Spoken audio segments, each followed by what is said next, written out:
no programa de hoje nós vamos entender direito sobre impenhorabilidade do bem de família. O Superior Tribunal de Justiça possui vasta jurisprudência sobre diversas hipóteses a respeito da impenhorabilidade ou não do chamado bem de família. E você vai conferir a partir de agora os principais aspectos desse tema, a legislação vigente e muitas dúvidas interessantes serão esclarecidas para você. Não é isso, Tiago Gomide?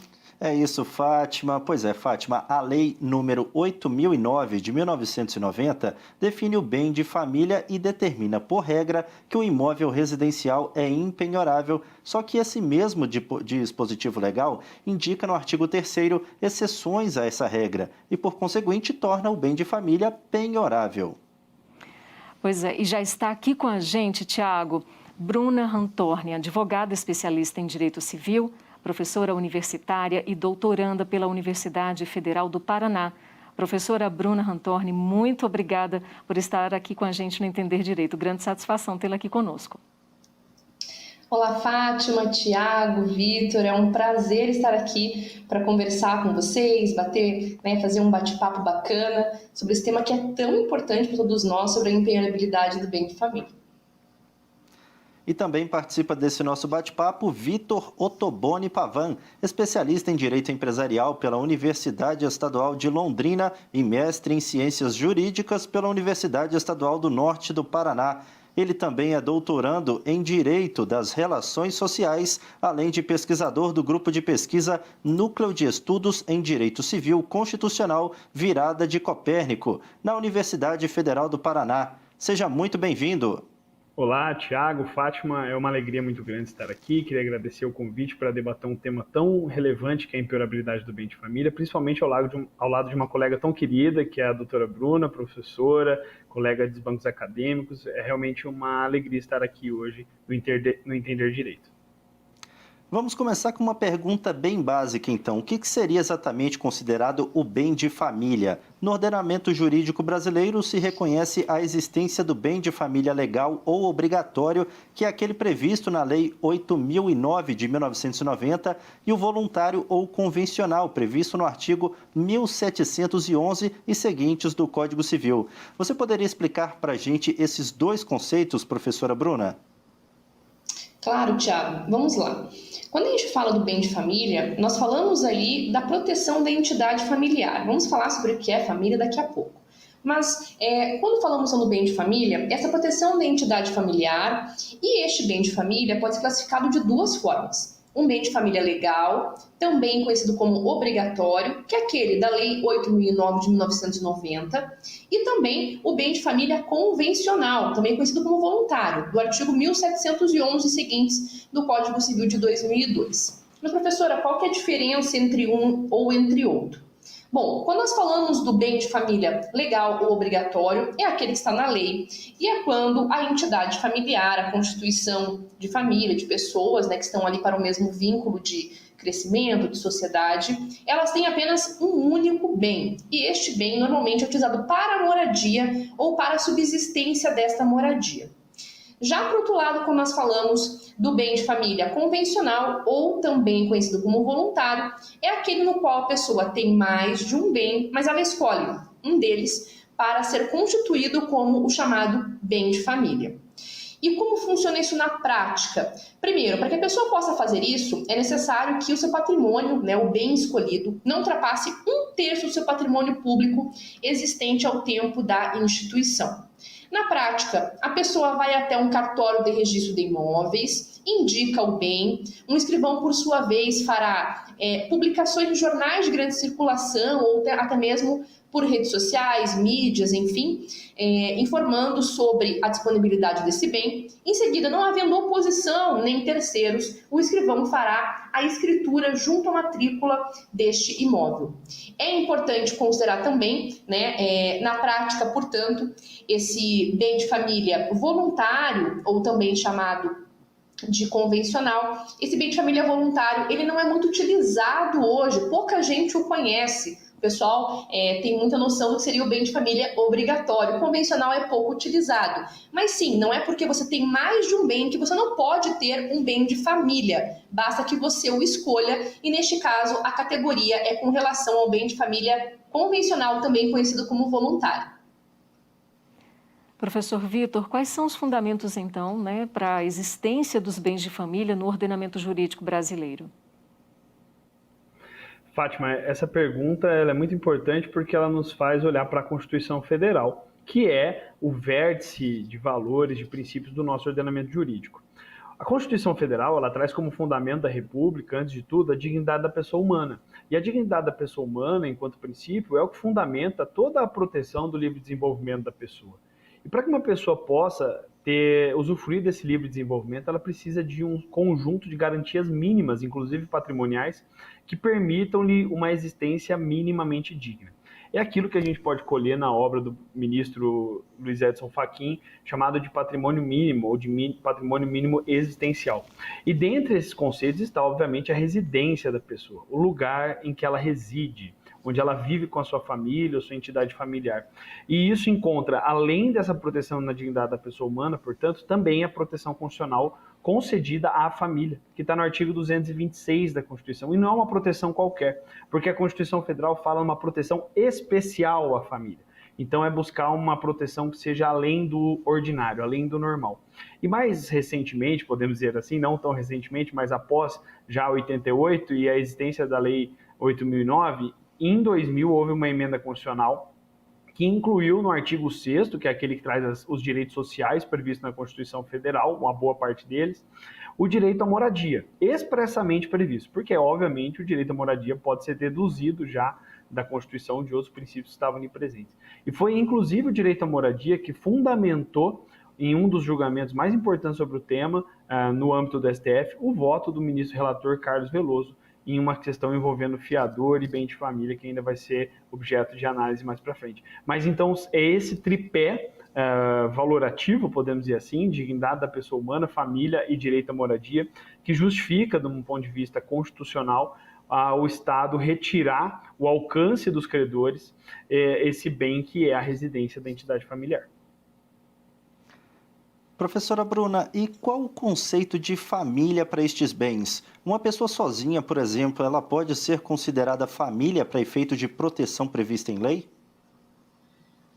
Tiago, vamos lá. Quando nós falamos com relação ao conceito de família, nós temos que pensar na nossa sociedade hoje, né? A nossa sociedade evolui com o tempo. Se há 20 anos atrás nós não tínhamos tanta tecnologia como temos hoje, WhatsApp, mensagens instantâneas, a sociedade também deve evoluir. E como a sociedade do direito também evolui com ela. Se antes, portanto, o conceito de família era apenas pai, mãe, filhos, né, ou prole, hoje é muito maior do que isso. Nós falamos, portanto, que o conceito de família ele está abrangido não apenas com relação a casais heteroafetivos, homoafetivos, mas também com relação a viúvos, solteiros, aqueles tio e sobrinho, vó e neto, ou seja, todas aquelas pessoas que tenham, de fato, a intenção de constituir um lar, de constituir uma família, um ambiente de amor, um ambiente de convívio.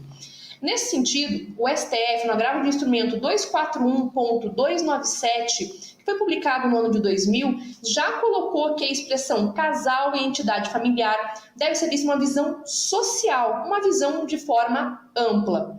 Além disso, portanto, nós temos a súmula 364 do STJ, que fala que o conceito de impenhorabilidade do bem de família também abrange imóvel pertencente a pessoas solteiras, separadas ou viúvas. Professor Vitor, e o que seria exatamente a penhora e que tipos de bens, em regra geral, são impenhoráveis? Certo, Fátima. A penhora ela é um ato processual pelo qual o credor em uma execução judicial ele adquire um direito de preferência sobre um determinado bem do devedor. O que significa isso? Quando há uma execução de uma dívida em juízo, o Estado juiz vai e registra naquele bem uma anotação de que, quando esse bem for expropriado efetivamente do devedor, aquele credor terá direito a receber o produto dessa expropriação para a satisfação do seu crédito. Então, por exemplo, no caso de um imóvel, esse registro vai ficar lá na matrícula do imóvel, que é uma penhora em garantia de uma dívida de uma certa execução judicial. Essa preferência significa que o Estado, o juiz, ele está expropriando o poder ou a faculdade do devedor de alienar a coisa penhorada, ou seja, um dos direitos da propriedade, que é o direito de dispor, é cerceado em razão de uma dívida executada judicialmente. E aí, o próprio ordenamento jurídico traz hipóteses em que não se poderá tirar esse poder de um devedor, porque esse bem ele faz parte daquele patrimônio mínimo que garante uma existência digna da pessoa. Esses bens, em regra, estão previstos no artigo 833 do Código de Processo Civil e estão todos relacionados a um ou mais direitos fundamentais que têm que ser garantidos dentro desse mínimo arcabouço protetivo da pessoa. Então, o que se entende hoje, principalmente seguindo a jurisprudência da STJ, é que é possível, em razão dessa função teleológica de garantir esse mínimo existencial, alargar ou até mesmo relativizar essas impenhorabilidades de acordo com os interesses envolvidos. Não é por outro motivo que, por exemplo, na execução de dívidas de caráter alimentar, então, por exemplo, pensão alimentícia, é possível a penhora de salário, que segundo o artigo 833 seria impenhorável. Afinal de contas, o salário é a subsistência da pessoa, é aquele valor que ela minimamente precisa para garantir suas necessidades básicas. Só que aí, quando há uma outra verba de caráter alimentar, é relativizada essa proteção para permitir também a satisfação desse interesse. Então, são impenhoráveis os bens móveis e imóveis que estejam relacionados à satisfação das necessidades básicas da pessoa. Então, por exemplo, a casa onde mora, os bens móveis que são utilizados no trabalho, as roupas e pertences pessoais, claro que é ressalvado sempre aqueles que são de grande valor e que não se amoldam nesse conceito de patrimônio mínimo, a pequena propriedade rural produtiva, enfim, os bens que garantem uma existência minimamente digna à pessoa. E quanto às exceções sobre a impenhorabilidade do bem de família legal ou convencional, professor Vitor, o que a legislação brasileira vigente prevê? Certo, Fátima. A legislação vigente, assim como o rol do 833 do Código de Processo Civil, com a impenhorabilidade geral dos bens, ela traz também um rol de exceções, portanto, o direito à impenhorabilidade do bem de família não é absoluto. Acho que a gente não tem um direito absoluto no nosso ordenamento. E essas exceções estão ligadas também a hipóteses em que o direito à moradia pode ser relativizado por estar em conflito com outras políticas públicas ou direitos fundamentais, como, por exemplo, fundamentou o STF no julgamento que acabou analisando a situação do fiador. Então, o artigo 3º, ele traz algumas exceções, como, por exemplo, o titular do crédito destinado à construção do imóvel, então, quando você faz um financiamento envolvendo esse imóvel, o credor de pensão alimentícia, olha aí, o interesse do credor de uma verba alimentar entrando em conflito com o direito à moradia, por se tratar de dois direitos fundamentais, acaba havendo uma concessão do direito à moradia. A questão das obrigações próprio terreno, ou seja, aquelas obrigações que derivam do próprio objeto, estão ligadas ao próprio bem, então os impostos e outras contribuições, execução de hipoteca sobre o imóvel oferecido como garantia, por ter sido adquirido como um produto de crime, enfim. Essas são as exceções previstas no artigo 3º da Lei 8.009, e a mais polêmica delas, que é a obrigação decorrente de fiança concedida em contrato de locação, que vai ser objeto de um debate mais aprofundado, com certeza. Ainda, com relação ao bem de família convencional ou voluntário, como bem definiu a Bruna, a lei afasta a proteção quando a constituição dele ocorre após a constituição da obrigação do devedor. Então, por exemplo, se quando eu constituo o meu bem de família convencional, eu já tenho dívidas existentes, a essas dívidas o bem de família, em princípio, não se aplicaria. Tá? Essa é uma disposição prevista no Código Civil, lá no artigo 1715, se eu não estou enganado, que prevê que o alcance da impenhorabilidade é com dívidas que ainda vão se constituir após a convenção instituir o bem de família sobre aquele bem. Então, essas são as exceções legais, mas a jurisprudência construiu algumas exceções também. Então, por exemplo, uma delas é quando há um abuso de direito de propriedade, a violação da boa-fé objetiva ou a fraude à execução. Nesses 3 casos, o STJ já afastou a proteção conferida ao bem de família por entender que era incompatível com o próprio ordenamento e com o próprio objetivo da proteção, atitudes pautadas nesses 3 vetores, ou seja, abuso de direito, violação da boa-fé objetiva ou fraude à execução, que conversam e às vezes estão presentes concomitantemente numa hipótese. Então, esses casos práticos, como por exemplo, um casal que doou um imóvel em que residiam com o filho menor para esse filho menor antes de serem executados uma dívida, ou seja, de começar a usar os proprietários, mas já citados na execução, com a única finalidade de tentar tirar do seu patrimônio esse bem. Nesse caso, por entender que ao fazer a doação ao filho, o casal, que era o titular do polo passivo da obrigação, podia dispor desse bem, então, porque quando eu dou, eu posso me desfazer dele sem me fazer falta, o STJ entendeu que estava afastada a proteção ao bem de família. É um caso bem interessante. Então, as regras de impenhorabilidade, elas se aplicam a situações de uso regular do direito. Então, o abuso de direito de propriedade, a fraude, a má-fé do proprietário conduzem à ineficácia da norma protetiva, que não pode conviver, tolerar ou mesmo premiar um comportamento, seja de aproveitar dessa situação para se eximir de uma obrigação da qual já se tinha ciência. Professora Bruna, para que o bem de família seja impenhorável, há necessidade de o devedor residir no local a ser atribuída tal proteção? Tiago, essa é uma questão bem importante. Muitas pessoas têm dúvidas com relação a isso, né? Principalmente pessoas leigas que não têm curso de direito, né? E é para elas que nós falamos hoje, inclusive.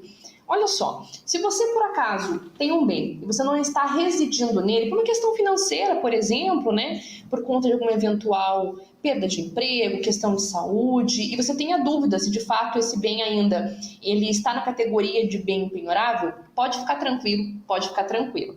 Olha só, a jurisprudência em tese número 44 do STJ, de setembro de 2015, está em validade até hoje, ela conseguindo que o fato terreno, né, o imóvel encontrar-se desocupado ou não edificado, né, são circunstâncias que sozinhas não obstam a qualificação desse imóvel como bem de família. E isso é por uma razão bastante importante. Muitas pessoas perdem o emprego, vão morar na casa de parentes, de amigos, não conseguem custear o próprio bem, as despesas básicas como água, luz, telefone, mas o bem continua lá, né, com as suas funções básicas, aquele bem continua sendo um bem de família. E veja que aí o STJ, ele visa também proteger aquele único bem da pessoa, porque ele entende que a pessoa pode retornar ao seu bem. Portanto, respondendo a pergunta, não é necessário que você, como devedor, resida no bem para comprovar, dentro do Poder Judiciário, por exemplo, ou fora dele, a terceiros, que este bem continua sendo um bem impenhorável. Portanto, a garantia dele, a proteção dele está ali resguardada sim.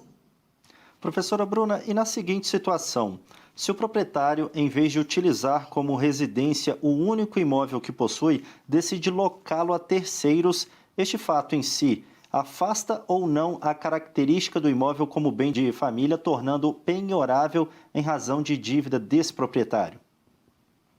Tiago, importante também essa pergunta. Veja só, quando a gente fala com relação ao bem de família, nós sempre temos que pensar qual é o núcleo básico dele. Então, o núcleo básico é manter a família de forma protegida, no seu espaço, né, para que ela possa desenvolver da melhor forma. Obviamente que eventuais imprevistos na vida podem vir a acontecer. E o STJ tem essa conexão e sabe que isso pode acontecer. Portanto, a súmula 486 do STJ nos dá claramente a resposta. Ela diz para nós que é impenhorável o único imóvel residencial do devedor que seja locado a terceiros. Mas olha só, desde que essa renda obtida com a locação seja revertida, né, para a subsistência ou moradia de sua família.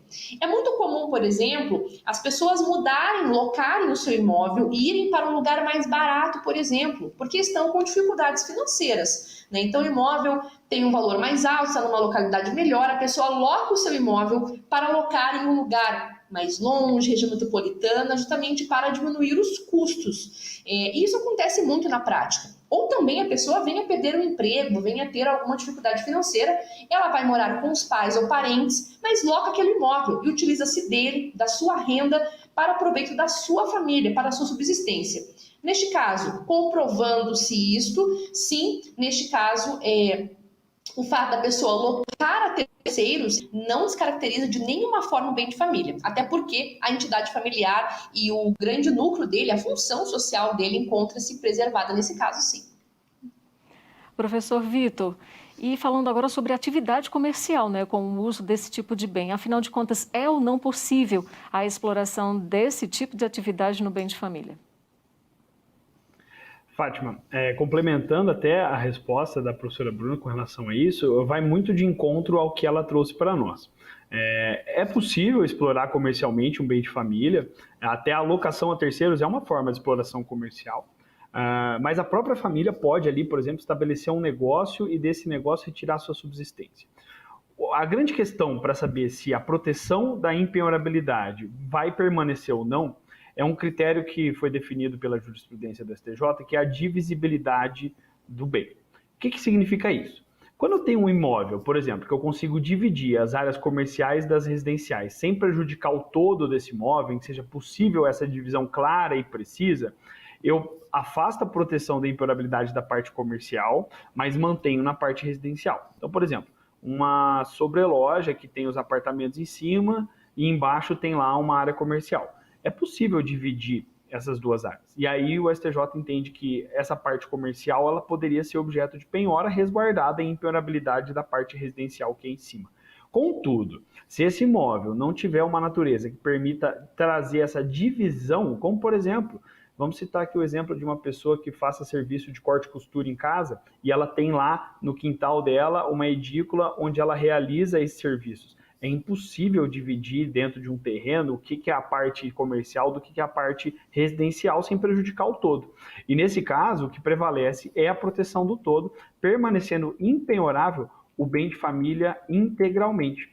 Isso foi decidido de várias formas, em várias oportunidades pelo STJ, e ressaltando que as duas turmas que compõem a segunda sessão da Corte, ou seja, que julgam matérias de direito privado, chegaram à mesma conclusão, de que o imóvel sendo indivisível, mesmo existindo ali uma atividade comercial, e ele sendo comercial e residencial, ele não poderá ser objeto de penhora, ele continuará sendo impenhorável. E é claro que é preciso ter essa diferenciação para também não evitar abusos por parte do devedor, porque há também a importância de manter a solvabilidade das dívidas, mas sempre privilegiando, claro, os direitos fundamentais. Professora Bruna, o imóvel bem de família torna-se penhorável por contas de dívidas relacionadas ao próprio imóvel, como, por exemplo, o IPTU ou taxas condominiais?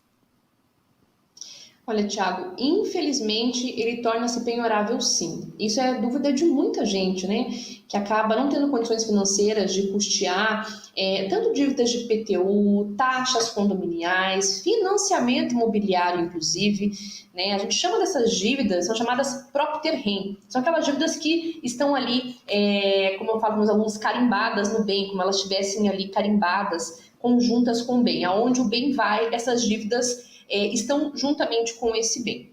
Portanto, então, lá no artigo 3º, né, da Lei 8.009 de 90, já trata para nós, né, que a dívida decorrente do financiamento de construção, né, mas também de impostos devidos, então, IPTU, taxas de condomínio, né, taxas condominiais de várias formas, elas também podem vir a ocorrer a penhora do bem. Então, normalmente, as pessoas têm dúvida assim, olha, eu tenho um apartamento, doutora, e esse apartamento, eu estou pagando financiamento, tudo certinho, mas a taxa do condomínio está gigante, está muito alta, não estou conseguindo pagar. Poxa, eu estou pagando o financiamento, mas a minha taxa do condomínio eu não estou conseguindo pagar, eu posso perder esse bem? Infelizmente, eu tenho que dizer para a pessoa, olha, você pode vir sim, você corre o risco de perder esse bem, porque são chamadas dívidas propter rem. Da mesma forma, o artigo 1715 do Código Civil também nos trata sobre isso, né? Débitos tributários e despesas condominiais. Além do que, também a jurisprudência do STJ é consolidada nesse sentido e corrobora tanto a Lei 8.009 de 90 quanto os artigos 1715 seguintes do Código Civil. Então, Thiago, infelizmente, a gente sempre fala, não fique devendo para condomínio, não deve IPTU do seu imóvel, nem financiamento, porque sim, mesmo sendo pago muitas parcelas, né, claro, aí há exceções à regra, você corre o risco sim de vir a perder o seu bem, ou seja, ele se torna assim penhorável. Professor Vitor, e os bens de família, eles podem ser oferecidos em garantia de fiança? Tiago, essa é uma pergunta muito importante, porque talvez o tema mais sensível em impenhorabilidade de família seja a relação com o oferecimento de fiança, que é uma garantia pessoal. Vamos lá. Primeiro que, assim, em geral, o bem de família de um fiador que não seja de locação, ele não vai ser alcançado. Mas qual que é o problema? Existe uma exceção à regra, que é justamente a questão da boa-fé. Quando eu ofereço o meu bem em garantia de algo, sabendo que ele é o meu único bem e que é nele que eu resido, a interpretação que se tem dado é que isso pode representar, se eu voltar atrás dessa decisão depois, um comportamento oportunista. Aquilo que a gente afasta segundo a boa-fé objetiva, a partir de um brocado muito antigo que chama venire contra factum próprio. Ou seja, eu vou agir em contrariedade a um ato anterior que eu já havia praticado. E nesse sentido é que vem o conceito de má-fé ou fraude de execução, que permite afastar a impenhorabilidade. Então, em regra, é uma operação muito perigosa que se ofereça um bem como garantia voluntariamente, sendo esse seu bem de família. Porque no momento que você faz isso, você assume o risco de que se interprete que você agiu com má fé. Porque se você não tinha outro bem apto a garantir a execução na época, o que você vai entender é que você ofereceu uma garantia inócua, ou seja, que você agiu sabendo que não poderia depois garantir o pagamento desse bem. Então, nesse caso da fiança, apesar dela ser uma garantia pessoal, ou seja, o que ela vai atingir, na verdade, são os bens da pessoa em geral. Quem garante na fiança é a pessoa com o seu patrimônio total. Mas se ela só tiver o bem de família e ela, no ato da prestação da fiança, ela expressamente colocar aquele bem como o imóvel que ele tem para garantir, ele vai estar sujeito a ter afastado essa proteção judicialmente. Só que isso é importante ressaltar, é muito casuístico. Não existe uma regra geral. Isso é analisado caso a caso, até porque a má-fé ela tem que ser provada e ela não é presumida. Então é importante que, quando se for tomar uma decisão dessa, esteja ciente desse risco. Porque o risco de vir a perder a proteção legal posteriormente existe e é uma recorrente nos julgados do STJ que a má-fé e o abuso do direito de propriedade afastam a impenhorabilidade do bem de família. Professora Bruna, eu vou fazer uma pergunta que talvez seja a dúvida aí de muita gente que está nos acompanhando agora. É possível, afinal de contas, a penhora de bem de família pertencente a fiador de contrato de locação inadimplido? Fátima, eu sempre falo para meus alunos, e aqui eu vou pedir licença para dizer uma frase bem importante. Fiador, né, já tem dor no final. É um presságio, não é bom, né? Fiador tem dor no final, não é bom, não seja fiador. Meu amigo, minha amiga, não seja fiador. O professor Vitor está aqui, vai concordar comigo. Fiador não é uma pessoa feliz. Não conheço fiador feliz. Professora Bruna, meu pai é meu fiador, até você ficar devendo. Por que a gente fala essa brincadeira, né? Agora sim, falando mais corretamente, por que a gente fala sobre isso? Primeira coisa, o fiador, como o professor Vitor bem colocou, quando ele dá o seu bem em garantia, é como se ele oferecesse algo e dissesse, eu tenho outro para dispor. Né? Nós nunca oferecemos algo se nós temos aquele como bem único. Você nunca oferece uma bolsa se você só tem aquela. Você nunca oferece um carro para alguém, dá um carro para alguém se você só tem aquele contigo. E aí vem a boa e a má-fé. Nesse sentido, a súmula 549 do STJ fala claramente para nós que é válida, sim, a penhora de bem de família pertencente a fiador de um contrato de locação. Inclusive, isso tem sido discutido agora, Fátima, pelo tema repetitivo 1091 da segunda sessão do STJ, agora, no dia 11/5/2021, é bastante recente, né? E aí começa a ter uma discussão no STJ da penhorabilidade ou não do bem de família, da propriedade do fiador dado em garantia no contrato de locação.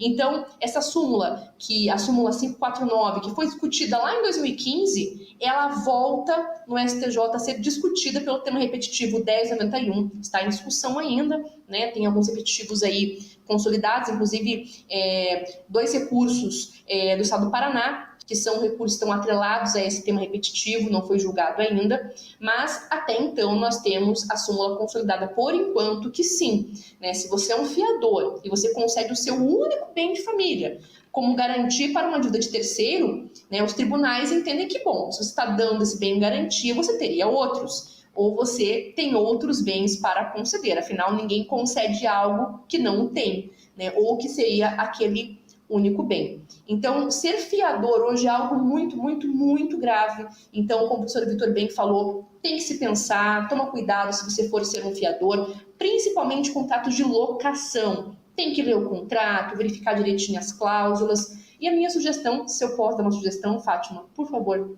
não sejam fiadores. Porque fiador tem dor no final e não é bom. Professor Vitor, concorda? complementando, Fátima. Sim, por favor. Concordo. Porque, veja só, a Lei 8.009, ela traz expressamente que a impenhorabilidade do bem de família não alcança a dívida do fiador que prestou garantia em locação. E aí é importante destacar uma questão. Em 2000, quando veio a alteração na Constituição, que incluiu o direito à moradia no inciso 6º, no artigo 6º da Constituição Federal, essa questão chegou ao STF. Porque o que se disse? Ora, se agora o direito à moradia é um direito social expressamente previsto, aquele inciso lá do artigo 3º, aquelas exceções em impenhorabilidade do bem de família, elas caem por terra, elas não podem ser compatíveis com a garantia ao direito à moradia como um direito social. Só que aí o que o STF falou? O STF falou o seguinte: na locação residencial, quando eu permito que o fiador seja atingido no seu bem de família pela dívida da locação residencial que ele garantiu, eu estou, na verdade, promovendo o direito à moradia de tantas outras pessoas que não têm propriedade própria e locam imóveis. Então, o argumento que prevaleceu no STF, e aí discute-se se é um argumento mercadológico ou se é um argumento valorativo, mas é o argumento de que justifica-se a penhora do bem de família do fiador em locação porque ele está fomentando o direito à moradia. E como que fundamenta o bem de família o direito à moradia, a gente tem uma situação em que essa exceção é aplicável. E é importante destacar, para quem está nos assistindo, que esse caso está em julgamento no STF com relação agora às locações comerciais. Né? O julgamento está empatado atualmente em 4-4 e está para ser decidido nas próximas semanas, e é uma questão que levanta muita polêmica. Para quem tiver curiosidade de ler o julgamento do STF à época, a discussão entre os ministros é espetacular. O voto que acabou prevalecendo do ministro Carlos Veloso, mas o professor Eros Grau, por exemplo, discordou na época, dizendo que o direito à moradia ele era praticamente um direito absoluto, que não podia ser relativizado. Então, é muito importante ter isso em mente, de que se você assumir uma fiança em contrato de locação, você está dizendo que até a casa que você mora vai garantir essa dívida. E sabe o pior? Se você pagar a dívida do inquilino que você garantiu, você não pode tomar a casa dele para reaver o que você pagou, porque aí ele vai ter direito à impenhorabilidade do bem de família. Então, por exemplo, se o inquilino de uma casa ele deixa de pagar o aluguel para pagar parcelas de um financiamento imobiliário e quitar a casa própria, e aí ele tem um fiador, ele larga a dívida da locação e muda para essa casa própria dele, o fiador pode perder a casa onde mora e aquele que realmente residia no imóvel locado não vai perder sua casa, porque ele sim vai ter proteção do bem de família. Então, realmente, olha, eu assino embaixo da professora Bruna, não precisa de fiador. Hoje em dia tem fiança bancária, tem calção em cartão de crédito, tem uma série de outras garantias que o mercado desenvolveu que podem ser aceitas no contrato de locação e que tiram esse risco. Porque, gente, nós estamos falando da casa onde a pessoa mora. É um risco muito grande. Você pode ficar sem teto, ter que morar de locação porque você quis ajudar um amigo a alocar outro lugar para morar e esse amigo não vai perder a casa para pagar a dívida para você. Então, realmente é muito perigoso. Acho que tem que ser um ato pensado com muito cuidado e cautela e, de preferência, não realizado. A fiança não é recomendada. Bem válida a dica, né, Tiago? Verdade. Bem, e se o proprietário, para quitar a dívida, renuncia à proteção conferida ao bem de família e decide vendê-lo, isso é suficiente para afastar tal proteção? Eu gostaria de saber da professora Bruna, por favor. Olha só, Tiago, ele não é suficiente para afastar essa proteção. Por quê? Normalmente, quando a pessoa vende esse bem, ela pode vender o bem e ela pode comprar um outro bem, inclusive de menor valor. Né? Então, o fato da pessoa, do proprietário, para quitar a dívida, ele renuncia a essa proteção e decide vender né, esse bem para um terceiro, ele pode, com certeza, adquirir um outro bem, né, no seu lugar para satisfazer essa garantia. Claro, aqui nós falamos que não há questões absolutas, né, tem que ser verificado caso a caso. Mas, na prática, a regra geral é que se ele vem a vender esse bem, isso não é, por si só, suficiente para afastar a questão do bem de família. Lembrando que a nossa Constituição, ela dispõe que você pode, sim, vender o seu bem de família e desde que você possa comprar outro, ainda que de menor valor, ele continua sendo o seu único bem de família. E lembrando também que você não precisa ter um único bem para ser de família, você pode ter vários bens, como nós já comentamos, e escolher um deles para ser o chamado bem de família, que nesse caso aí seria o bem de família voluntário, como nós já havíamos conversado. Professor Vitor, e o que acontece se houver discordância de entendimento sobre um certo bem ser ou não bem de família? A quem cabe apresentar provas da natureza do bem em questão? Perfeito, Thiago. Acho que essa é uma pergunta muito relevante também e eu vou usar um ditado popular. Quem alega tem que provar, né? Essa é a regra básica do ônus probatório que a gente trabalha no direito e, obviamente, que isso vai variar de acordo com o tipo de bem de família que a gente está falando. Se ele for um bem de família convencional, eu vou ter um registro na matrícula que já passou por uma análise do oficial do registro de imóveis dizendo que aquele bem é um bem de família. Então, o que vai ser necessário nesse caso? Eu vou ter que apresentar a matrícula e o Código Civil, no bem de família convencional, ele exige a residência também. A residência é o elemento principal do bem de família. E, obviamente, juntar ali alguma prova de que eu resido nesse imóvel ainda. Com a matrícula e com a prova de residência, isso está satisfeito. Agora, no bem de família legal, eu não tenho uma prova pré-constituída de que aquilo ali é um bem de família, como eu tenho no convencional. Porque no convencional tem uma escritura, uma matrícula dizendo isso é um bem de família. Agora, no legal, não. Eu tenho um imóvel onde eu resido e eu vou ter que produzir prova de que efetivamente aquela é a moradia minha e da minha entidade familiar ou da entidade familiar que eu estou defendendo num processo, por exemplo. Então, a prova de que o imóvel se enquadra nas definições previstas na Lei 8.009 ou no artigo 1711 seguintes do Código Civil cabe a quem reside no imóvel, a quem é proprietário do bem de família.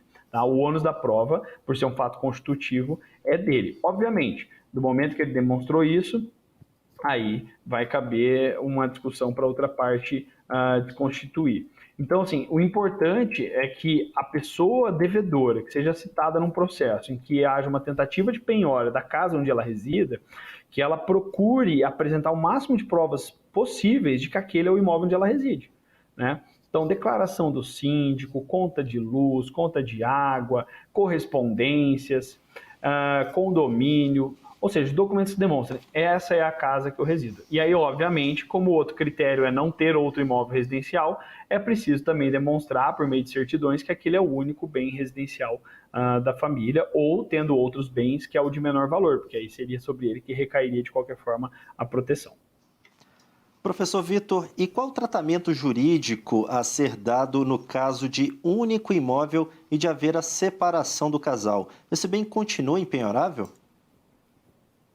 Isso é muito importante, Thiago. Acho que principalmente com a dinâmica familiar que se desenvolveu no país nas últimas décadas, né, com a normatização do divórcio, a possibilidade de separação das partes sem grandes formalidades, isso traz uma preocupação para o caso, por exemplo, de um cônjuge que tem o outro endividado e vê o outro sair da residência e permanece naquele imóvel achando que ele pode estar sujeito à execução pelas dívidas do cônjuge que deixou de ali viver. Bom, é importante ressaltar que a separação ela não acaba com o regime de impenhorabilidade do bem de família. Enquanto um dos dois residir naquele imóvel e usar ele para sua residência, ele será impenhorável. E, por exemplo, digamos que esse casal tinha 2 imóveis e eles se separaram e está cada um em um imóvel. Os 2 imóveis adquirem a proteção legal, porque os 2 são residências de entidades familiares. Como bem a professora Bruna colocou, não é preciso existir mais de uma pessoa para que exista a proteção do bem de família. Portanto, mesmo com a separação, haverá a proteção do bem de família, ela continuará válida. Inclusive, teve uma decisão muito importante nesse sentido, ali no começo dos anos 2000, relatada pelo hoje ministro do Supremo Tribunal Federal, Luiz Fux, que entendeu justamente isso, que o fato de ter existido a separação do casal não acaba com a proteção do bem contra a penhora em uma execução movida por contra qualquer um dos ex-cônjuges ou ex-companheiros. Então, essa proteção continua, é válida e tem que sim ser alegada por quem continuou residindo no imóvel, porque afinal de contas aquela é a moradia dela, independente se o ex-cônjuge ou ex-companheiro deixou de ali residir. Professora Bruna, e é possível que haja penhora do bem de família legal dos sócios de uma empresa? Então, quando nós falamos quando a gente fala dos bens de família dos sócios da empresa, nós falamos que sim, é possível essa penhora desses bens, desde que, nesse caso, eles tenham dado esses bens em garantia. Mais do que isso, a gente fala da desconsideração da personalidade jurídica, né? Quando a empresa ela tem bens, essa empresa dilapida o patrimônio, então nós temos esse regramento da desconsideração tanto lá no Código Civil, quanto no nosso Código de Defesa do Consumidor. E neste caso, quando a empresa não conclui, não apresenta a sua função social, ou seja, há um desvio de finalidade, confusão patrimonial, não se encontram bens dessa empresa, essa empresa tem um local, mas você vai até o local, ela não se encontra mais, nós abarcamos o Instituto da Desconsideração da Personalidade Jurídica. Ele, como consequência, oportuniza que se afaste a pessoa jurídica e se chegue aos bens dos sócios. E, como consequência, esses bens dos sócios, eles podem ser penhorados. Isso também pode complicar ainda mais a situação quando o sócio ele se coloca como próprio avalista, como próprio garantidor ou como próprio fiador de uma dívida da pessoa jurídica, por exemplo. Então, ele pode vir, sim, a ter os seus bens penhorados na pessoa física. Então, isso pode acontecer de duas formas. Tanto pela desconsideração da personalidade jurídica, e daí são os seus bens, podem vir a ser penhorados, expropriados, mas também isso pode vir a acontecer quando o próprio sócio se utiliza como garante, a gente chama esse termo, termo de garante, quando isso acontece e quando ele utiliza da função de garante para solver dívidas da pessoa jurídica. A pessoa jurídica não tem lastro, então é a pessoa física, por meio do sócio, que vai responder por todas estas dívidas, enfim, e todo esse lastro jurídico. Eu gostaria de complementar, porque acho que é importante ressaltar uma situação que, nessa questão dos sócios, veja bem, quando, por exemplo, eu tenho uma empresa familiar que os dois cônjuges são sócios, e eles ofertam esse bem de família em garantia de obrigações dessa pessoa jurídica. Então, as pessoas físicas dos sócios estão ofertando o bem de família onde eles residem como garantia de operações da pessoa jurídica, da empresa familiar. Tem uma decisão bem recente também do STJ nesse sentido, afastando a impenhorabilidade nesse caso, mesmo a dívida não sendo das pessoas físicas, mas da pessoa jurídica, porque o proveito dessa empresa revertia para onde? Para a entidade familiar. Então, nesses casos, o STJ tem relativizado, tá? Como, por exemplo, quando um dos cônjuges apenas é sócio da empresa, mas comprova-se que o proveito obtido a partir da oferta do bem de família em garantia reverteu para a própria entidade familiar e também tem se permitido relativizar a proteção. Então, é muito perigoso quando a gente tem uma empresa familiar assim, por mais difícil que seja conseguir outra garantia, oferecer a própria casa em que reside como a garantia de um empréstimo de capital de giro, por exemplo. Porque isso pode acabar, sim, afastando a impenhorabilidade e alcançando esse patrimônio mínimo e deixando você sem o teto para morar. Então, essas operações envolvendo bem de família têm que ser analisadas com muita cautela. Professora Bruna, a impenhorabilidade também alcança todos os móveis e equipamentos que já estão integrados à residência. Eu gostaria de saber qual o entendimento jurisprudencial sobre esse tema.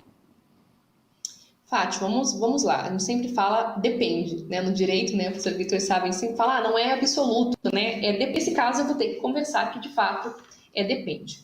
Olha só, primeira coisa, tanto na nossa doutrina como na jurisprudência, e na própria legislação, inclusive, já é consignado que os bens que guardam nessa residência, regra geral, eles não são penhoráveis. Então, lá, o artigo 833, o segundo do nosso Código de Processo Civil, Também a jurisprudência em tese número 44 também fala sobre isso, além da Lei 8.009 de 1990. Esses 3 dispositivos nos falam que os bens móveis estão dentro da residência, eles são impenhoráveis.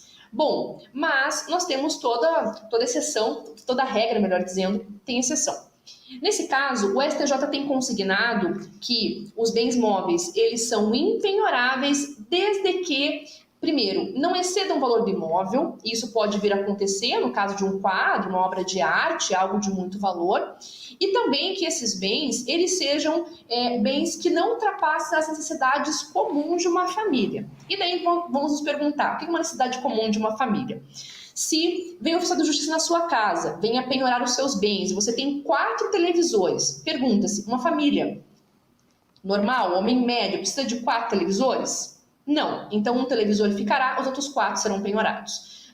Isso vale também para videogame, isso vale para air fryer, isso vale para qualquer produto que você tenha, né, de cabelo, enfim, produto eletrônico, eletrodoméstico, que ultrapasse de fato as condições do homem médio comum. Mas, professora Bruna, eu não tenho fogão, eu não tenho forno, tenho só air fryer, eu uso ela para cozinhar, por exemplo, isso pode vir a acontecer. Bom, então para você, aquela air fryer, aquele produto, ele de fato, ele é sim algo útil para a sua necessidade, por isso vai de cada caso. Mas o STJ já consignou sim que é importante que esses bens, eles sejam bens que guarneçam a residência, que não sejam de alto valor, e ele se coloca aí no homem médio comum. Então, como eu falei, 4 televisores, 3 serão penhorados, 1 será mantido. Cama, sofá, geladeira, né, outros bens permanecerão. Obras de arte podem ser penhoradas, bolsas, joias, né, e outros bens, inclusive. O que o STJ consigna, portanto,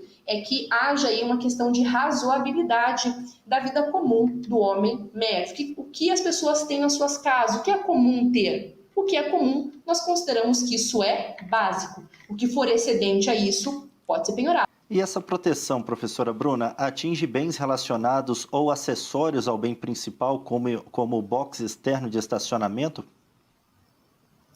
Olha só, essa pergunta, muitas pessoas têm essa dúvida, né, Thiago, com relação a se o estacionamento ou os boxes, eles também estão em regime das impenhorabilidades. E aí nós dizemos a palavra novamente, depende. Por quê?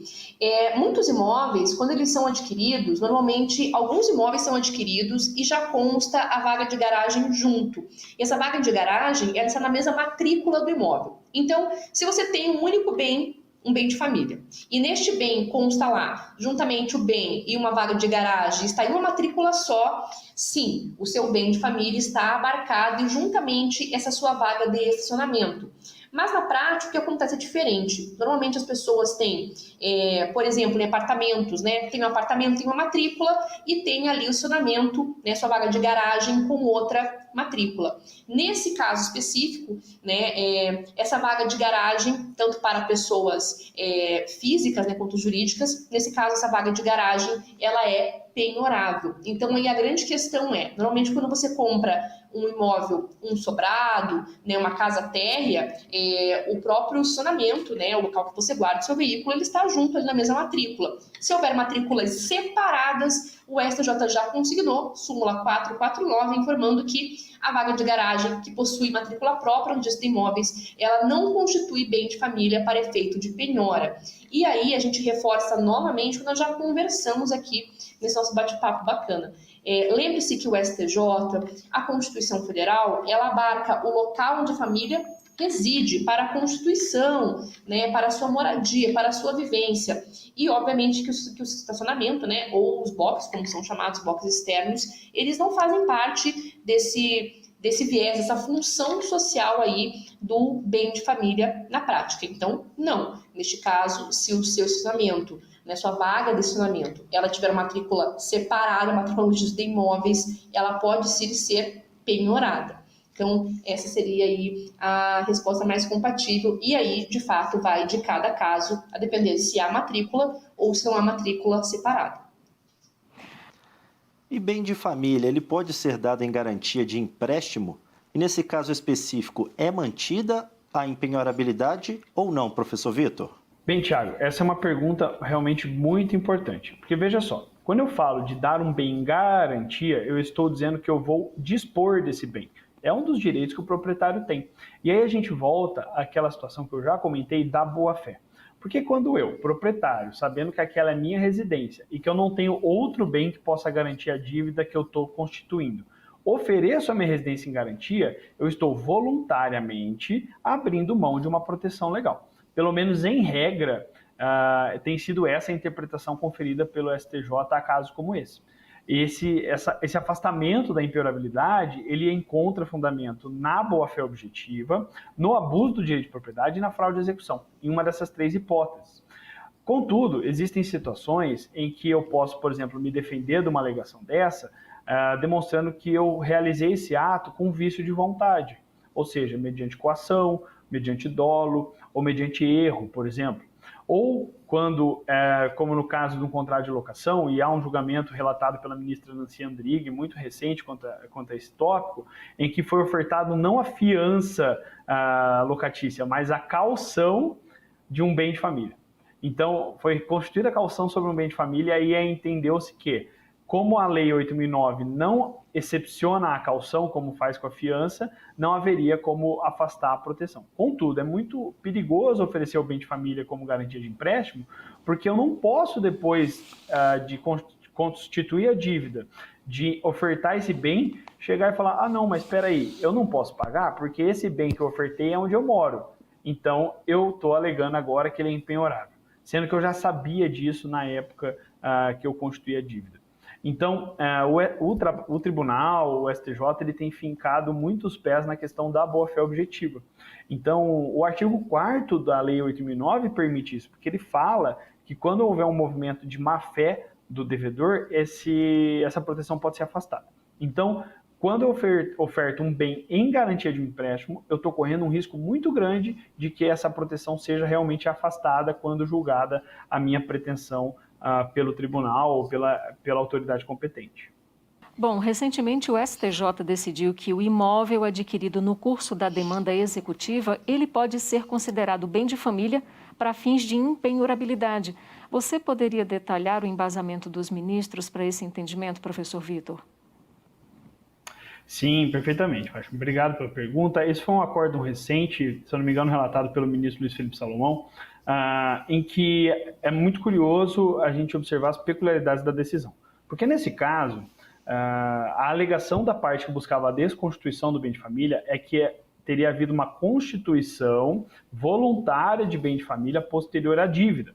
E como a Bruna trouxe, a gente comentou já, o Código Civil ele ressalva que as dívidas anteriores à constituição do bem de família não estão impedidas de alcançá-lo.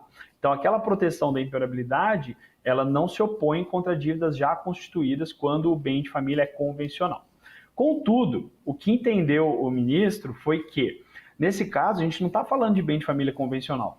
Aqui a gente está falando de bem de família legal.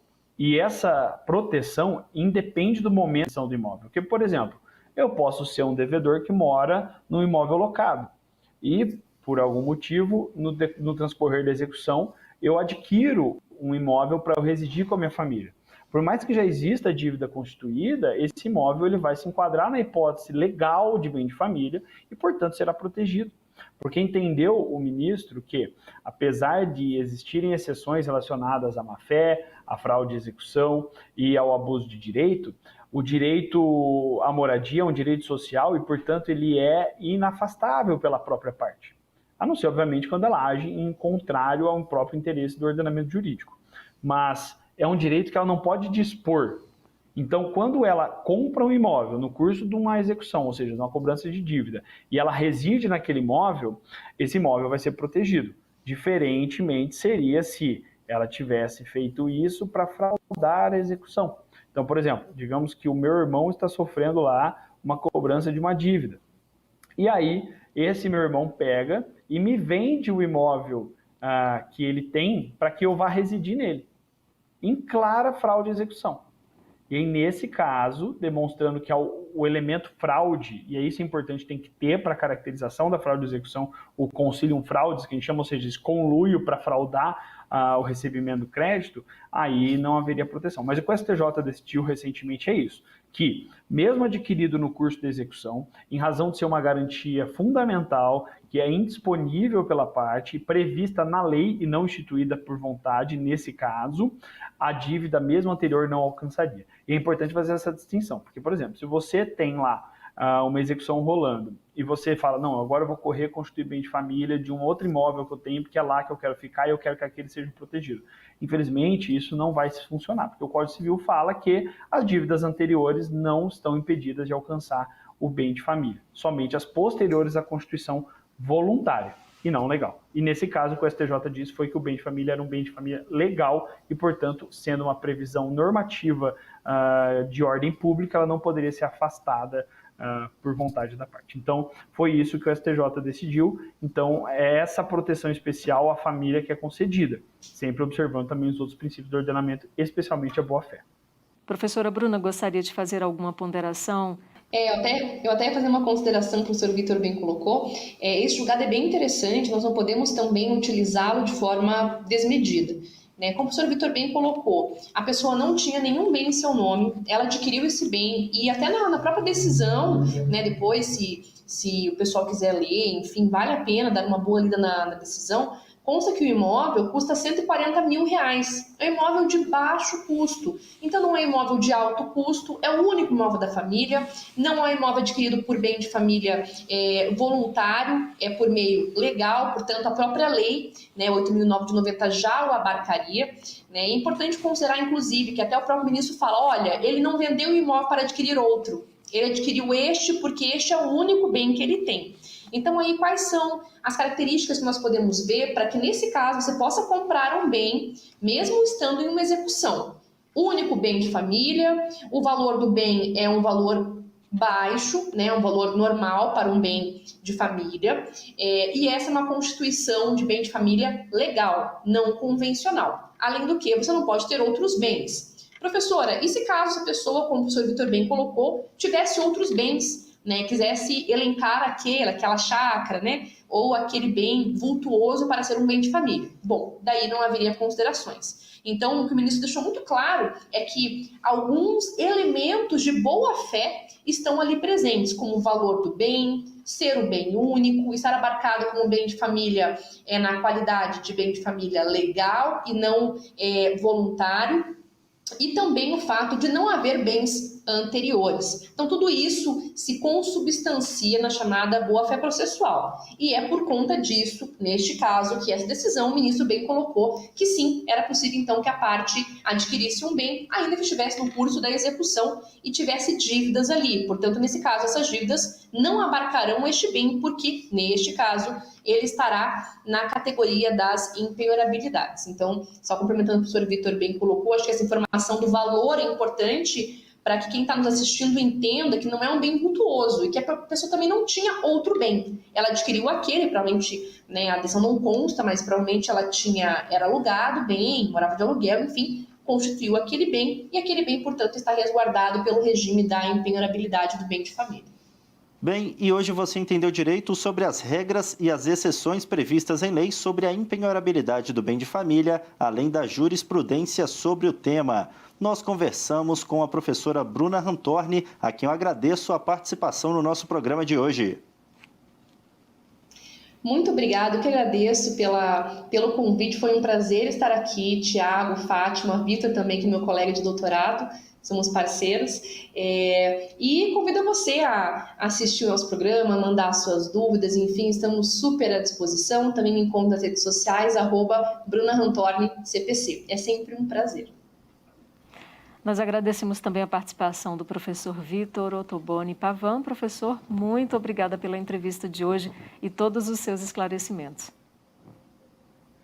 Eu que agradeço, Fátima e Tiago, pela brilhante mediação e a minha colega Bruna, que é sempre um prazer estar junto. Convido você realmente a assistir esse vídeo, a tirar suas dúvidas e, eventualmente, eu me coloco também à disposição nas redes sociais através do @VitorOpavan, o Instagram, onde você pode encontrar conteúdo sobre direito civil e, eventualmente, tirar alguma dúvida que ficar aqui sobre o vídeo. Vai ser um prazer atender a todo mundo. Muito obrigado mais uma vez pela oportunidade de estar aqui. E é isso, pessoal. Antes de encerrar, eu lembro a você que o Entender Direito está na programação da TV Justiça, da Rádio Justiça e no canal do STJ no YouTube e em podcast nas plataformas digitais de sua preferência. Tchau, tchau. A gente se encontra.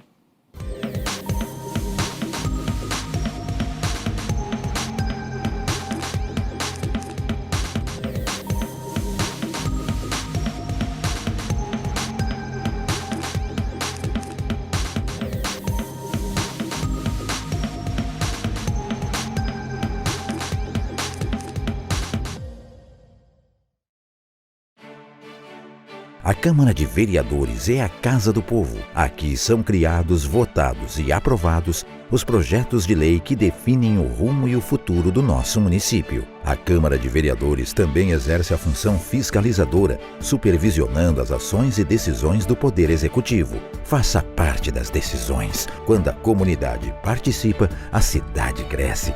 E as conquistas são de todos. Câmara de Vereadores de Passo Fundo.